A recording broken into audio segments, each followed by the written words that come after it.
بسم الله الرحمن الرحيم الحمد لله رب العالمين والصلاة والسلام على محمد وآله وأصحابه أجمعين. İslam'ın şairlerinin biri bir cavan adam ki günniz eğer cihat bolsa, kafirler bilen vuruşmalı bolsa, kafirler bilen vuruşmana meşgul, dünyevi öz imrar o maaşından süreyim, öz hayrini, öz nefsine, evladına ve yağdayına göre sehavat etmek kastına, Müslümana hayır yetiştirmek kastına ba adamla günniz öz kesbine meşgul ve gece de öz ibadetine, namazına meşgul adam şu hakkında bir şair bir neçe gurrun aydıptır. Elbette Hazreti Şeyh Muhammed Osman Siraceddin Haddisallahu sırruhu şerif Türkmenleri söyyerlerinin delili men söyyen Türkmenler diye bizim ustadımız El-Hac Yarhumad Ahun Taksir musebbep sebep olan ol insan şerif şu hatiratına biz Türkmenler gavuriye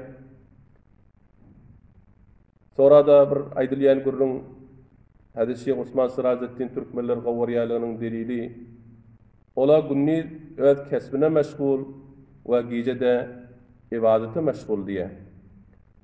Şun kefin tayidini bir şair Müslüman adam bir şiir aydıptır, şunu sizin huzurunuzda aytsa.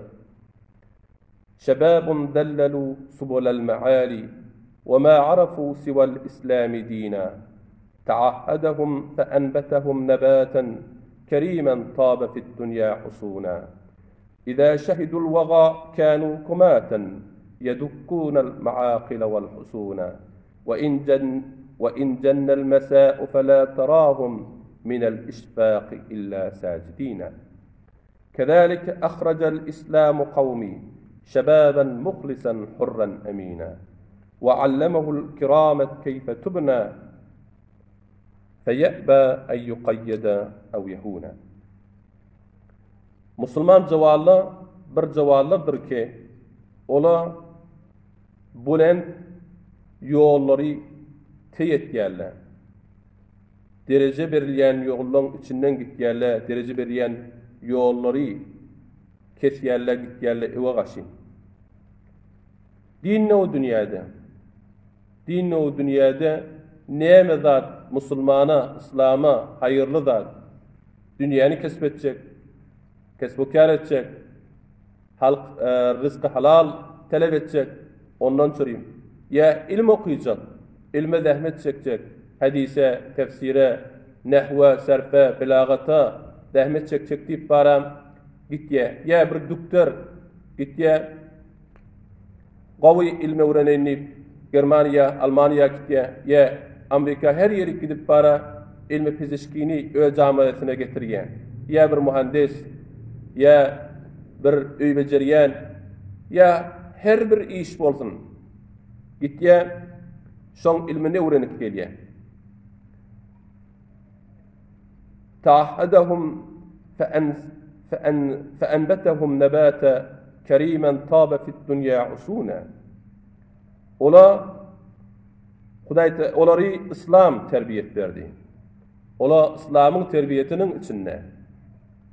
Geliye bir tane bankın içindeki adam geliye bir tane abir kart diyen zadi ihtira etdiye geliyen sen sobelen rahat kart edip pulunu ondan geçirip başarıyan ya dünyanın o yılından ta o yılına sen pulunu alıp başarıyan şi de ilim şuna kesbetiptir şuna zahmet çekiptir kerimen tabe fid dünya usuna.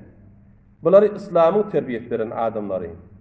İslam onları bir nokta koyya, onlara bir hudud koyya, ola dünyada şulara İslam'ın semeresi, meyvesi olan adamlar şola. إذا شهدوا الوغى كانوا كماتا يدكون المعاقل والحصون. Ve İslam'ın terbiyet veren adamları her vakt kafirla İslam'a derer verecek bolsalar, ola şiir mert yolbors tekin adamla gelakani öğlerini vuruşa teyyarlayarlar. Qal'elen üstünne qal'eleri yarıyarlar. Ve in cennel mesâ'u felâ terâhum minel işfâqi illa sâcidîne.